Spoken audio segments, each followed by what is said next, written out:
BNP chairman Tarique Rahman জামায়াতের সাথে ঐকমত্যের সরকার গঠনের সম্ভাবনা নাকচ করে দিয়ে বলেন তিনি তার দলের এককভাবে নির্বাচনে জয়ের ব্যাপারে আত্মবিশ্বাসী। শুক্রবার বার্তা সংস্থা রয়টার্সকে নিজের দলীয় কার্যালয়ে দেয়া এই সাক্ষাৎকারে ঐকমত্যের সরকারের সম্ভাবনা নিয়ে এক প্রশ্নের জবাবে তিনি বলেন, রাজনৈতিক প্রতিপক্ষের সঙ্গে কিভাবে তারা সরকার গঠন করবেন, তাহলে বিরোধী দল কে হবে, জামায়াত ইসলামী কতটি আসন পাবে তিনি জানেন না উল্লেখ করে আরও বলেন, তবে তারা যদি বিরোধী দল হয় তাহলে তিনি আশা করেন তাদেরকে ভালো বিরোধী দল হিসেবে পাবেন। নির্বাচনে বিএনপি কত আসনে জয় পেতে পারে সেই সংখ্যা বলতে চাননি তারেক রহমান, তবে তিনি বলেন তারা আত্মবিশ্বাসী, সরকার গঠনের জন্য পর্যাপ্ত সংখ্যক আসন তাদের থাকবে।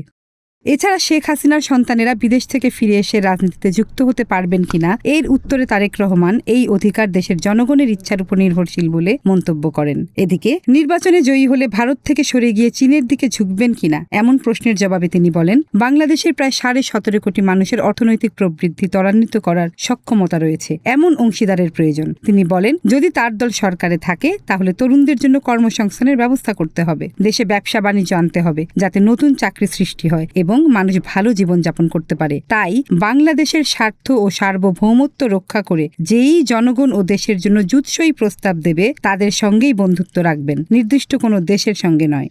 রয়টার্স এই সাক্ষাৎকার ভিত্তিক প্রতিবেদনটিতে উল্লেখ করে যে 12 ফেব্রুয়ারি নির্বাচনে বিএনপির প্রধান প্রতিদ্বন্দ্বী ইসলামপন্থী দল জামায়াত ইসলামী এবং এই দুই দল মিলে 2001 সাল থেকে 2006 সাল পর্যন্ত বাংলাদেশ শাসন করেছে। এর মধ্যে জামায়াত বলেছে দেশকে স্থিতিশীল করতে সহায়তা করার জন্য একটি ঐকমত্যের সরকারের জন্য ওই অংশীদারিত্ব পুনরায় চালু করার বিষয়ে রাজি আছে তারা।